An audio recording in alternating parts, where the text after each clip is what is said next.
Bismillahirrahmanirrahim. Assalamualaikum warahmatullahi wabarakatuh. Waalaikumsalam warahmatullahi wabarakatuh. Bagaimana kabarnya teman-teman? Alhamdulillah baik. Alhamdulillah. Sehat-sehat semua? Alhamdulillah sehat. Sudah makan belum? Alhamdulillah belum. Baik teman-teman, sebelum kita mulai mata kuliah pada siang hari ini, penjelasan feature, mari kita awali pertemuan pada siang hari ini dengan berdoa bersama-sama. Berdoa mulai.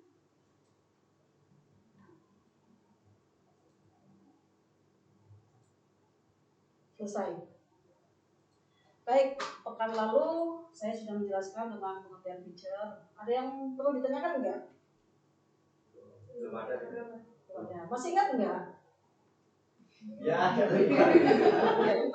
Baik, kemarin sudah saya sampaikan bahwasanya pemeriksaan feature lebih menekankan kepada human interest. Jadi menarik atau tidak, penting atau tidak, nanti itu kita akan lebih lanjut pelajari dalam jenis-jenis feature.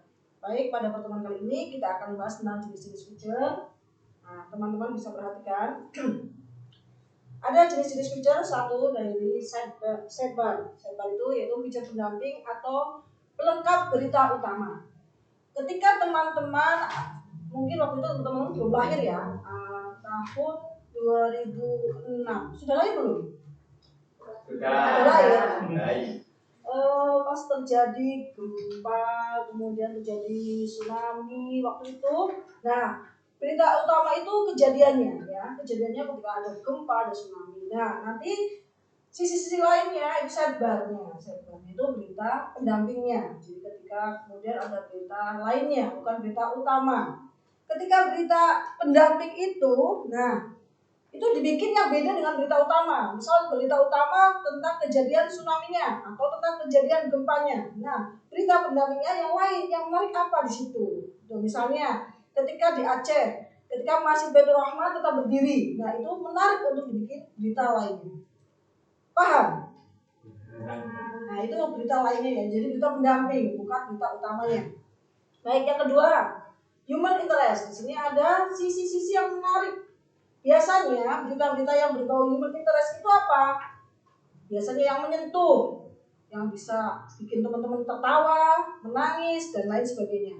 Itu berita-berita pendamping, yang berita-berita lain yang menarik, human interest. Jadi ada sisi lain, misalnya ada yang melahirkan kembar 9 misalnya, ada yang melahirkan kembar 4, ada bayi yang masih hidup di antara keruntuhan, misalnya dalam suatu kejadian. Nah, itu bisa dibikin sebagai berita-berita feature ya. Selanjutnya adalah profile. Nah, di sini profil ya, berita-berita profil. Teman-teman mungkin pernah baca profilnya Pak Karno, profilnya Bung Hatta, profilnya siapa lagi, Pak Presiden misalnya Joko Widodo, Pak Jokowi ya, misalnya profilnya Gus Dur, Amin Rais dan sebagainya. Silakan nanti teman-teman bisa dibikin untuk bahan berita. Nah, feature ini, nah kalau teman-teman menulis feature untuk profil, bisa aja profil lembaga.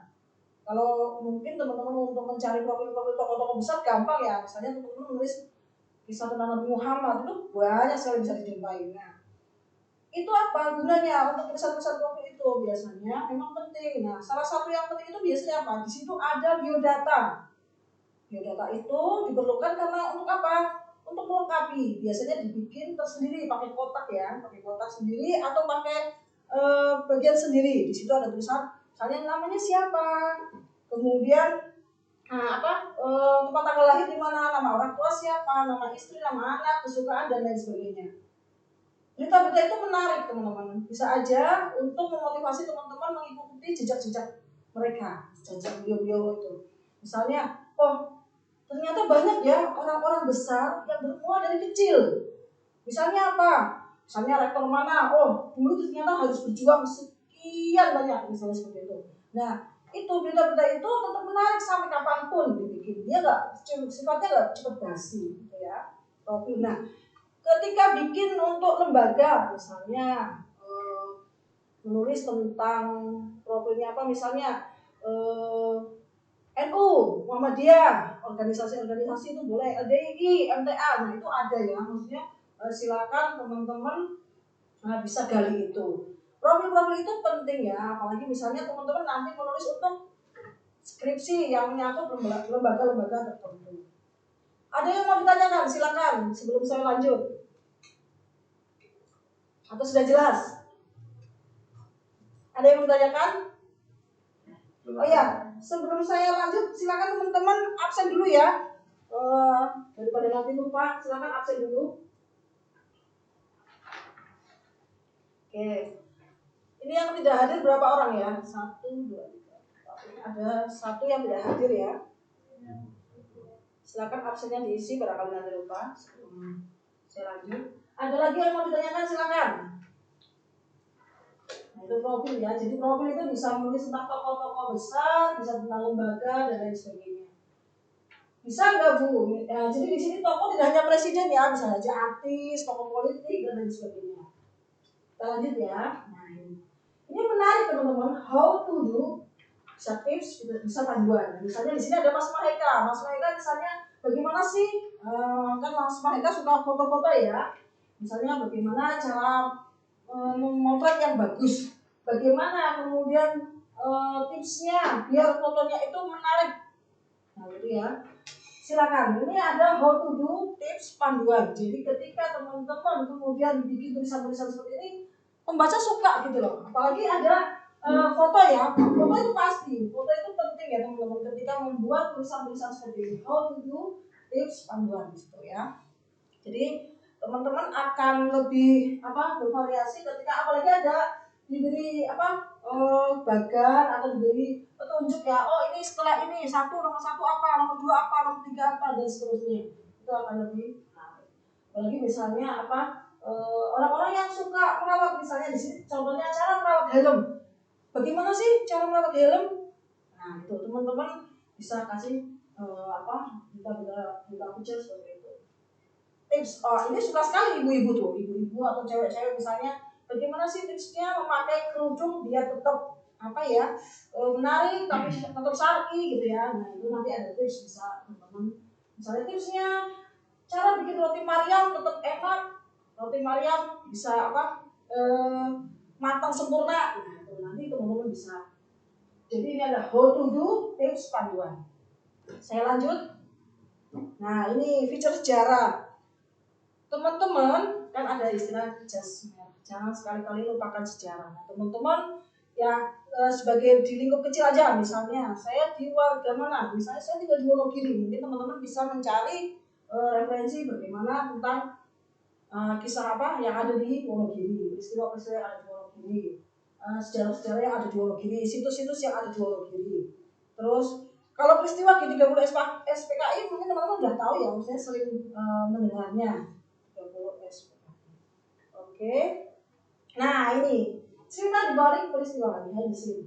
Jadi teman-teman misalnya nih mahasiswa KPI biasanya nih ya, biasanya bikin acara produksi nih, bikin produksi apa, film pendek atau bikin produksi di mana, iklan layanan masyarakat misalnya seperti itu.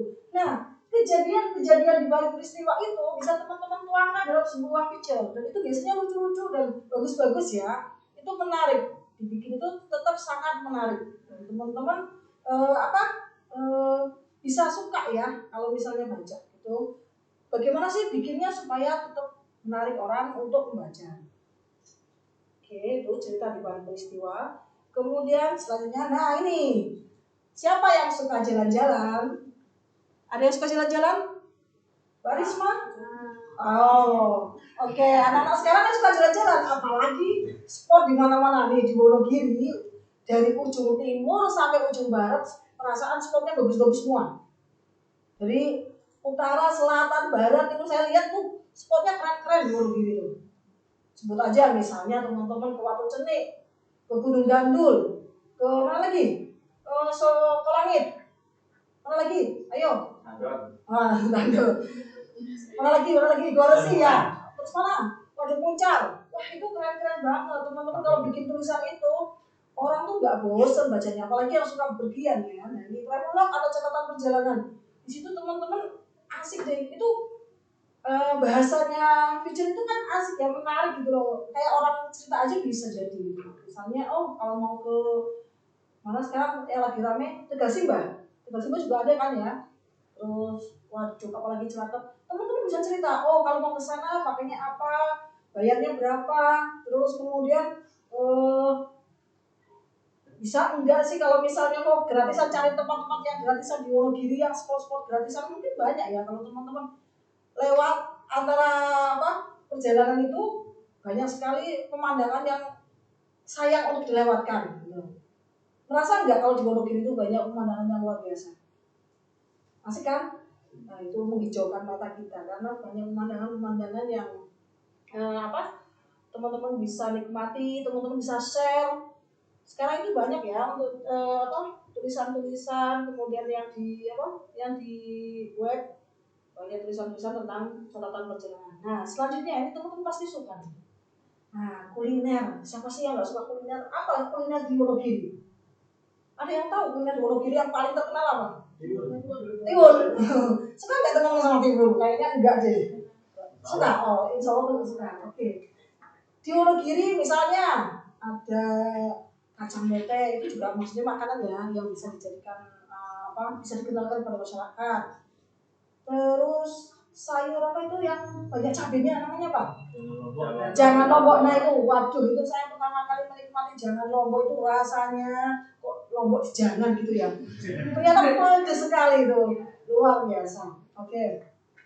Ada yang pernah ini bikin tulisan-tulisan kuliner, misalnya untuk Instagram atau untuk Facebook, ada yang pernah?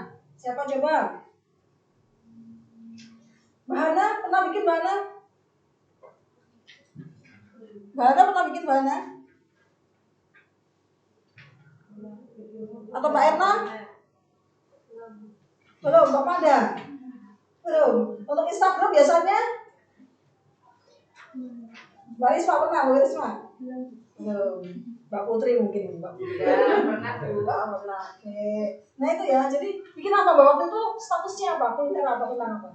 Kulinernya waktu itu tiwul goreng Bu, di daerah Batu Retno. Nasi tiwul goreng. Wah, enak ya? Ya. Saya taruh di Instagram waktu itu. Wah, nah itu sebagai upaya untuk promosi. Jadi teman-teman jangan sampai kemudian teman-teman punya potensi, wilayah ini punya potensi tapi tidak dipublis, tidak disampaikan kepada masyarakat. Mereka mau kenal dari mana gitu loh. Nah tadi sego tiwul goreng. Nah, saya pernah makan tuh nasi goreng tiwul, itu enak sekali emang. Jadi orang kan taunya tiwul itu identik dengan makanan deso gitu ya. Tapi sebenarnya kalau diolah enak sekali sebenarnya itu. Oke, kuliner ya. Oke, siapa yang mau tanya silakan. Ya, silakan Mbak Putri. Bagaimana sih cara kita mencari keunikan dari sebuah peristiwa agar berbeda dengan media yang lainnya? Jadi agar menarik itu loh. Apa yang perlu ditampilkan kira-kira? Atau mungkin highlightnya gitu. Misalnya Mbak Putri tadi bikin tentang kuliner ya, misalnya. Wartawan itu kan banyak sekali, ya. Wartawan itu sangat banyak. Misalnya ada 10 lah. Tapi ketika misalnya kita ke lapangan, itu teman-teman harus pintar mencari apa sih yang bisa saya tonjolkan di situ. Teman-teman boleh cek. Jadi kalau teman-teman pengen punya referensi yang banyak, teman-teman juga harus banyak baca. Salah satunya itu. Kalau teman-teman nggak punya bahan bacaan yang cukup, itu bisa aja misalnya berdasarkan pengamatan teman-teman. Orang 10 pasti mungkin mengamatinya beda-beda. Oh, ada yang mengamati dari sisi utara, oh ada yang mengamati dari sisi selatan. Kayak kemarin misalnya contoh saja nih. Contoh saja kemarin ada di Wonogiri itu ada Pantai Gading Purba. Mungkin teman-teman pernah dengar ya. Nah, tempat wisata itu. Nah, di situ daerah situ tuh banyak sekali yang namanya ikan bakar, ikan nila bakar. Nah, pemiliknya itu membuat sesuatu yang beda. Saya pantau di berita itu ada wartawan yang datang kemudian mengangkatnya apa? Di situ yang diangkat itu tentang flying food.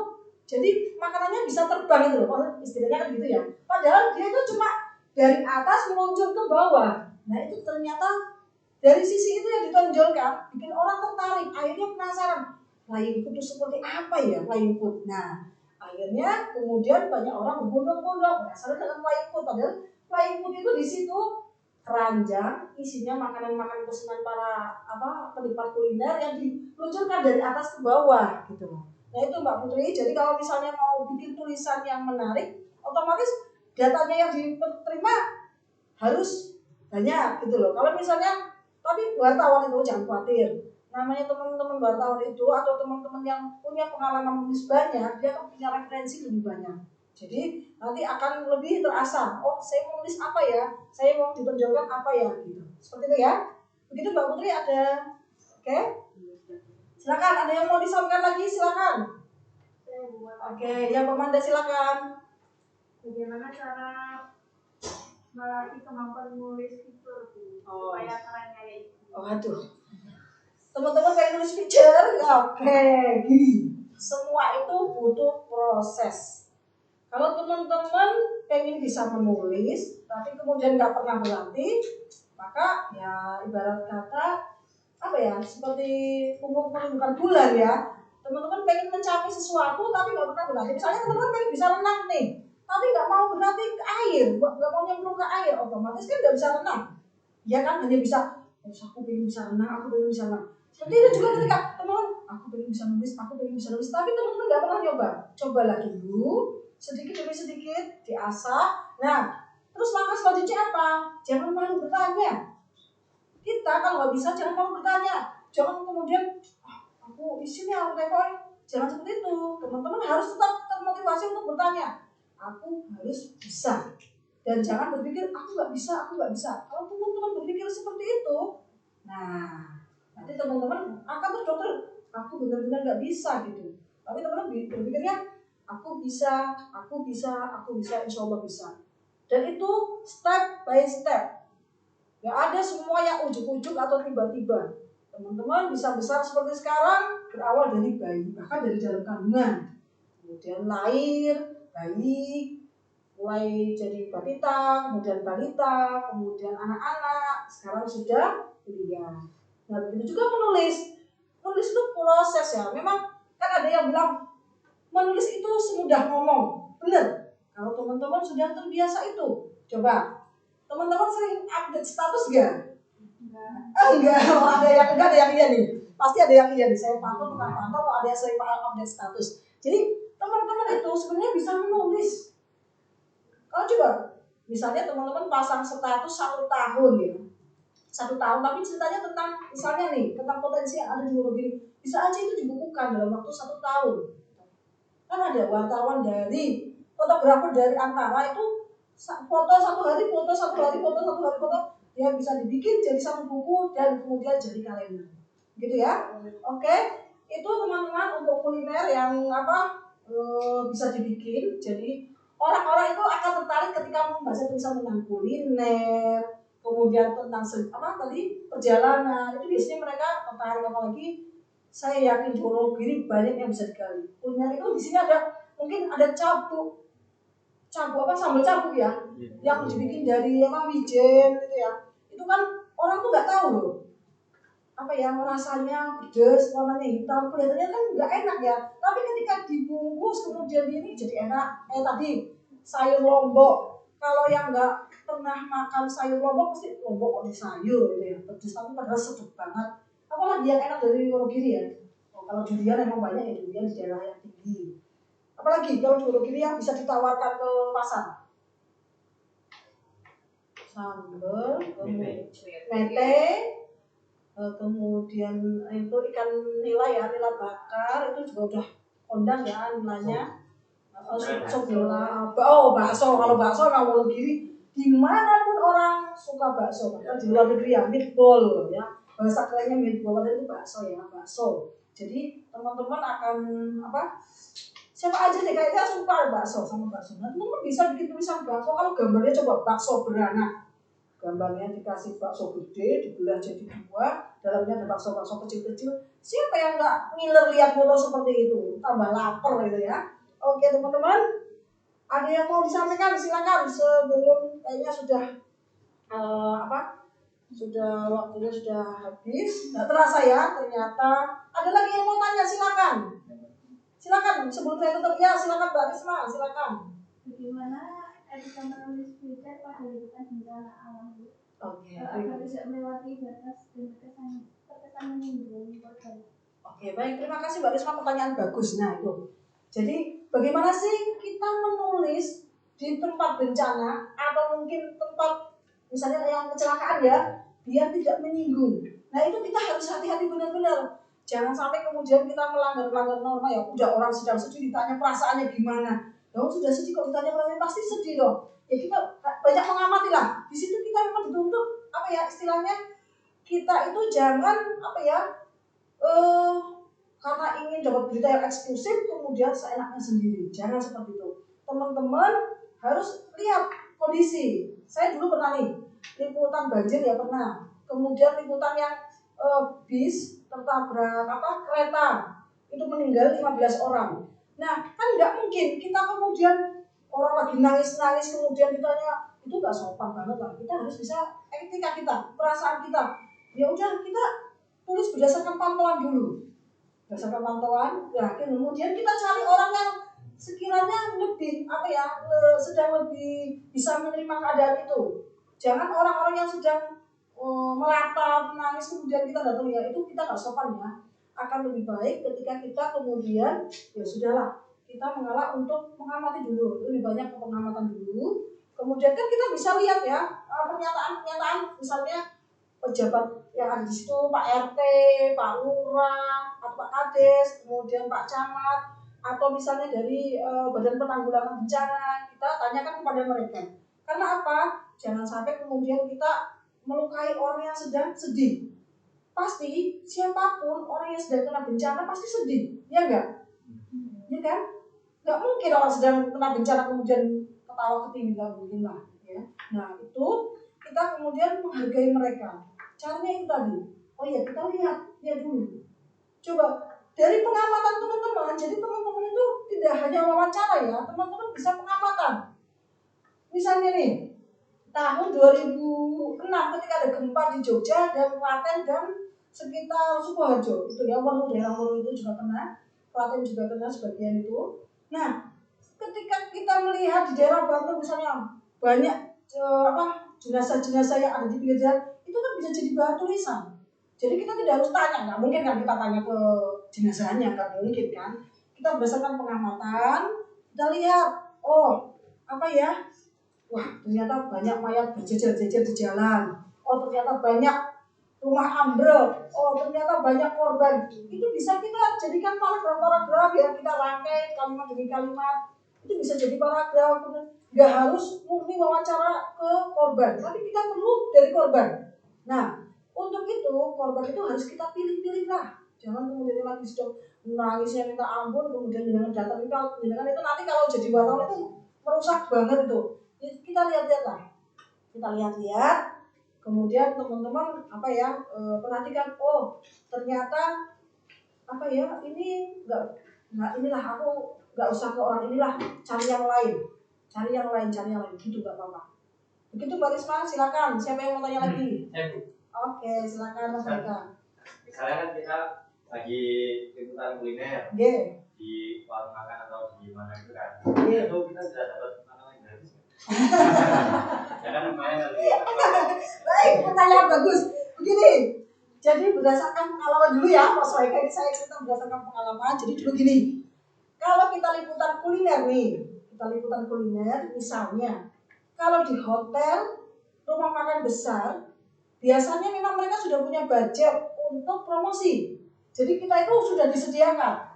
Oh, sudah disediakan. Mau minta apa Mbak? Mau liputan apa Mbak? Sama chefnya sudah disediakan nih. Chefnya nanti tinggal menyiapkan. Dan kita nggak bayar. Dan kita dapat makan gratis di situ. Tis gratis. Itu kalau kita di tempat-tempat yang seperti hotel ya. Dulu Lore-in, terus kemudian Quality, kemudian Sahid, itu gratis tis. Jadi mereka sudah punya budget untuk promo. Nah teman-teman nanti tinggal kontak dengan chefnya atau dengan PR-nya. Dengan PR di situ kita bilang, ini saya mau liputan kuliner tentang apa, misalnya tentang steak atau tentang sop atau tentang apa, silakan dengan sampaikan itu. Kemudian dengan biasanya kalau mereka blast kita nggak bayar. Tapi ketika di PKL pedagang kaki lima, otomatis kan kita nggak mungkin ini ya, kasihan lah ya. Kadang gini juga, tergantung dari media Anda. Misalnya media Anda, kalau misalnya 50.000 ke bawah misalnya itu diganti, misalnya seperti itu. Nah teman-teman nanti bisa ngatur-ngatur itulah. Itu nanti tergantung kebijakan dari media teman-teman. Tapi selama ini kalau setahu saya, kalau di media-media yang besar, biasanya sudah ada budget untuk itu juga di regulasinya. Jadi teman-teman bisa istilahnya bisa jangan takut gitu ya, nanti diganti gitu. Terus kemudian untuk yang kuliner memang biasanya ada teman-teman bisa bilang, biasanya ada rapat dulu mau kuliner apa, kan itu biasanya satu halaman ya, itu menu-menu tertentu dan itu pilihan, nanti teman-teman bisa menyampaikan kepada redakturnya atau siapa, kemudian koordinasi. Nah itu kalau yang besar-besar memang gratis. Enak ya, kalau kuliner memang enak sekali. Nah, sekarang banyak sekali acara-acara kuliner ya, terus tulisan-tulisan kuliner. Itu memang enak sekali. Ya memang paling menyenangkan itu liputan di kuliner. Karena liputan di kuliner itu free ya. Maksudnya itu tadi saya bilang, saya menikmati mie Korea itu yang satu mangkok dulu 60.000 mie di Korea. Itu juga gratis itu dulu. Karena apa? Mereka butuh untuk promo. Ya, mereka butuh untuk promo daripada pasang iklan kan juga mahal. Itu ya teman-teman. Oke, absennya sudah belum ya? Tolong kalau absennya sudah, saya cek. Begitu Mas Maika, sudah jelas atau belum? Kayaknya Mas Maika pengen jadi terima kasih, pengen jadi wartawan kuliner ini. Iya. Terima kasih ya. Jadi sambil kongko-kongko, sambil dapat berita, sambil dapat makanan, apalagi anak kos. Wah, kalau anak kos itu dapat makan gratis itu seperti dapat durian runtuh gitu ya. Baik, teman-teman coba saya periksa dulu absennya. Oke, 10 ada satu yang izin kenapa ya? Sakit. Nanti teman-teman nanti kontak-kontak barangkali sakit, kemudian di kos nggak ada temennya kan bisa ditemenin gitu ya. Doakan sama-sama semoga cepat sembuh. Amin. Baik teman-teman, ada lagi yang mau ditanyakan? Sudah semua ya? Nanti kalau misalnya belum jelas, bisa kita manfaatkan grup. Kita kan punya grup ya, dimanfaatkan untuk komunikasi yang bermanfaat. Misalnya tanya, Bu ini saya belum paham soal ini Bu ini silakan. Jadi grupnya hidup untuk diskusi. Gitu ya teman-teman. Baik, sebelum kita tutup, mari kita baca alhamdulillah bersama-sama. Alhamdulillah. Subhanallahumma kurang lebihnya mohon maaf. Assalamualaikum warahmatullahi wabarakatuh. Waalaikumsalam warahmatullahi wabarakatuh.